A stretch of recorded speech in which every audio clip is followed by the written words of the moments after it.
Hello Broughton Church and anyone else who's listening out there.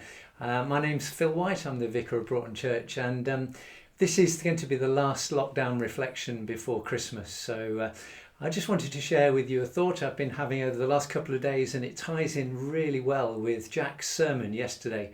If you weren't able to hear it, please do check out our YouTube channel.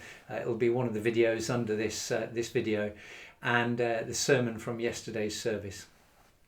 I've been thinking over the last 24 hours about the ratio 3 to 14, and it takes me back to my school days when I was learning what pi was. I remember it's 3.14159 whatever, but it's not pi that I'm talking about. This is a ratio of 3 to 14. I'll come back to it a little bit later. I'd like to read to you a passage, not a whole chapter, just a short passage from Luke chapter 2. And the story is that Jesus has been born in Bethlehem, and the shepherds have had an angelic visitation. And then we read this from verses 15 to 20.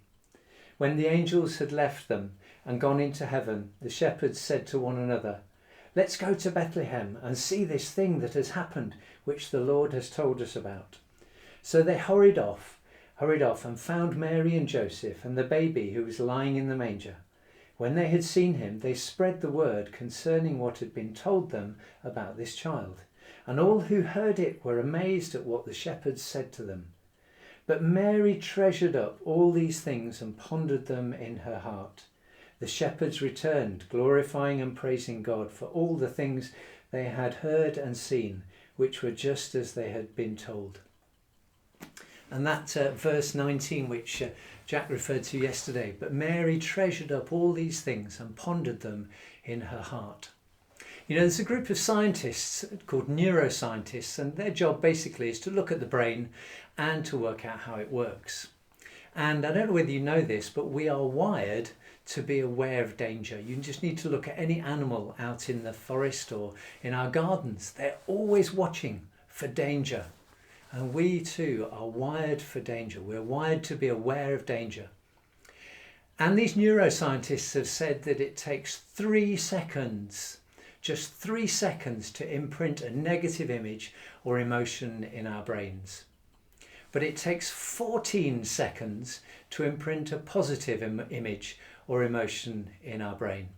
Aha, you say, there's the 3 to 14. Well, the important thing is that if we spend that amount of time, 14 seconds, imprinting, memorizing, thinking about that great thing we're experiencing, if we spend that amount of time, it means that we can come back to that image or that experience later on, and we can experience the same happy emotions that we had the first time we had that experience. But you know, the problem is that in our world of instant, everything is instant. Suddenly my phone rings and I get it. Or a bleep comes up, it's an Instagram or a WhatsApp message, whatever it might be. Do we spend long enough? Do we actually stop long enough for 14 seconds to remember a good thing? I suspect most of us don't. We see something nice, so we think, oh, that's lovely, and then we move on. J.M. Barrie, who is the author of the Peter Pan story, he said this: God gave us memory so that we might have roses in December. And I thank David Williams for that. The area dean in Aylesbury Dean, he sent me a message this morning which said that. God gave us memory so that we might have roses in December. I like that. I don't see any roses in flower in my garden at the moment. God gave us memory so that we could have roses in December. And back to that passage I read to you. But Mary, verse 19, but Mary treasured up all these things and pondered them in her heart. Anne and I, when we were in the Lake District last week, we were thinking about this, about the 3 to 14, and we actually did do it. We looked at something, I can't remember what it was, I think it was yesterday, and we just counted 14 seconds while we were pondering that lovely thing. And it means we can go back and we can experience those emotions again. All that remains for me to do now is to wish you a happy Christmas, and I hope that you will experience some comfort and some joy this Christmas.